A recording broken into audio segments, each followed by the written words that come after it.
Asking your questions. How would you help the people that own their own companies deal with health insurance? Well, that's such a great question because I get it every day. Well, the first thing I would say to her is thank you for her service because she is in a noble cause to try and help a young Democratic ally who will then help to make us safer. Great question, tough question. Well, Tim, let me just say to you very directly, there are precious few scientists doing that. Well, I think the secret is searing them fairly quickly, Bob. Getting your answers. It's a tough question. Thank you for your good questions. Well, it's a great question, and I'm going to have to go visit that school, it looks like. Boy, that's tough. You know, and if it were an easy answer, it would be a simple solution. You know, that's a hard question. This is your show. General Wesley Clark, thank you so much, sir, for joining us on your show. It's very nice to be with you. Senator John McCain, thank you so much for joining us, sir, on your show. In the poker club of the old Denver Press Club with Meet the Press host Tim Russer, the Washington Bureau Chief for NBC. Thanks so much for being on your show. My pleasure. Hit me again. Speaking of good exit lines, there's probably no way to say this, but Bob Costas, thank you so much for being on your show. Thank you, Adam. We appreciate you. Thanks a lot. Here's your host, Adam Schrager. Good morning and welcome to your show. It's Sunday, June 22nd. Thanks so much for being with us. Your guest this morning, answering your questions, Colorado Congressman Ed Perlmutter. Welcome back to the program, sir. Good morning, and it's great to be here. You know, it has dominated the news lately, this whole talk about gas prices. Sure. Wanted to jump right in. Tom Watson writes in saying, how long or how come it takes Congress so long to respond to a crisis? His words, there should already be a long-term plan ready to go and an immediate plan already implemented. If a business ran their company the way government works, they would last about a week. Your thoughts? Well, my thoughts are he's right. And back in the 70s when we had the last real oil crisis, actions were taken to make our cars more efficient. The National Renewable Energy Lab was established back then. But in the 80s and the 90s, with low oil prices, everything kind of just went by the wayside. Europe continued to move forward on energy efficiency and other ways to power those countries. But we, you know, just relied on one commodity, that being petroleum. And so our job is to find a way. We have other ways to power this nation. And under the Democratic Congress that I joined this year, first thing that this Congress did, and I'm really proud of it, was to increase the funding out at the National Renewable Energy Labs, which is coming up with ways. There was a story last week about improving a battery in a Prius to get 100 miles to the gallon. So we have to deal with things right now. There are 68 million acres of leased and ready-to-go land to drill, but it's not being used. And so we're saying to the oil companies, use it or lose it. But secondly, we have to provide incentives to people to come up with new ways to power their cars and their homes. We've done that through tax credits. I've got a green energy bill where we're trying to get through mortgages a lower mortgage rate for these kinds of incentives, and finally research and development. Keith Campbell from Denver writes in, are you and the Congress going to tell the American people that the pain at the gas pump is going to get worse and their lives are going to have to change accordingly? I think that we can't be hooked on one commodity, and then we're at the mercy of 8 oil countries, none of which really like the United States, and 5 oil companies. So we have to come up with other ways to power this nation, and in Colorado we're leading that charge. We're coming up with better ways to power our homes and our buildings and our cars. As I said, we've got the research and development going on here. We're coming up with cellulosic ethanol approaches, so there's a different commodity. And this past week I was out at a service station where we have E85 and the biodiesel. Other ways so you're not hooked on just one thing. The president this week announced that he wanted to speed up drilling, particularly some of the shale here in the western states, and also dealing with some offshore drilling. James Sample writes in saying, is this really going to have a big effect on the price of gas, or is this just grandstanding by the current administration? I think it's grandstanding. As I said, there's 68 million acres available today to drill. That's the size of Pennsylvania and New York. And so those, you go in, you do your secondary and tertiary kinds of recoveries. Old wells that at one point weren't economic, now are economic.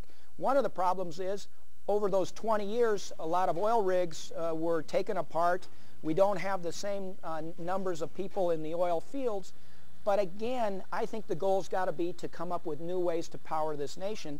And as I said on the campaign trail, and I say every day in the Congress, to do so is good for national security, it's good for the climate, and it's good for jobs. Let me play devil's advocate. We have to change the direction of this nation when it comes to energy. Let me play devil's advocate with you. Bruce Humphreys writes in saying, Congressman, why don't you see the reality of drilling for oil now while we develop alternative energy for the future?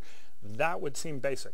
In his words. And I agree with him. I guess he hasn't been over to Grand Junction lately to see every rig that is out there drilling like crazy along the Colorado River.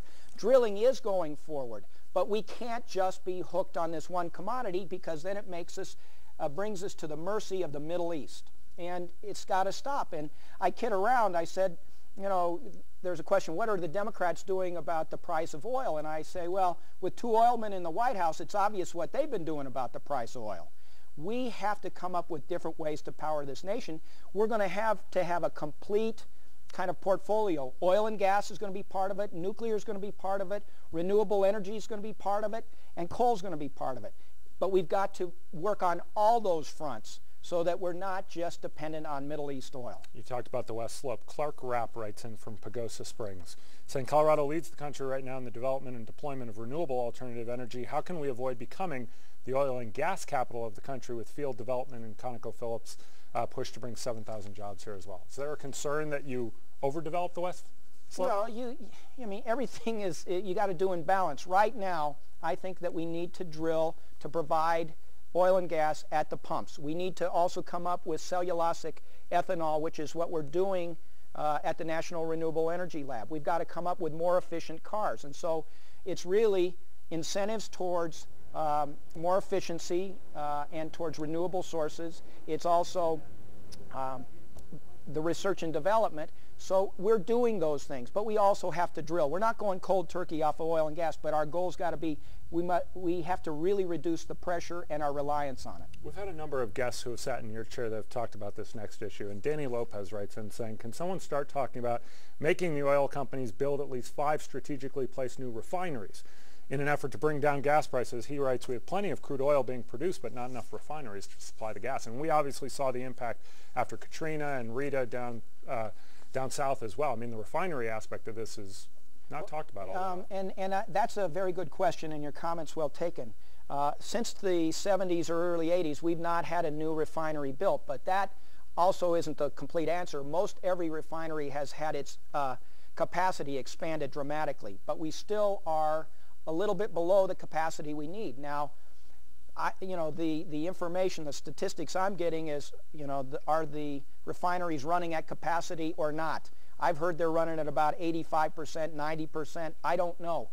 But clearly we could use some more refineries. I'm not opposed to that, but local government and states and the nation have to be included in that conversation, because a lot of people don't want a refinery in their backyard. And it's a difficult question under what's the base closure act that we have.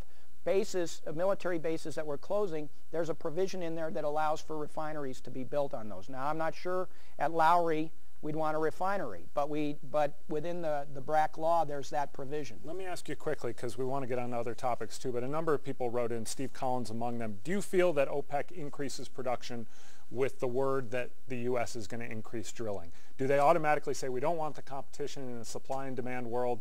They decide they're going to end up increasing their production and our problem is thus solved? Well, your question just points to the problem. It's an oligopoly of several countries. They control something that we need desperately, and they aren't subject to our laws, although we have what's called NOPEC, which is to try to bring some antitrust actions against them and their assets in the United States.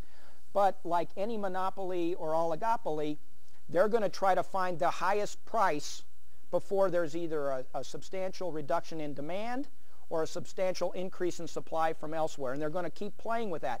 And we've got to watch out. That's why we have to have other ways to power the nation, so we're not just subject to that one thing.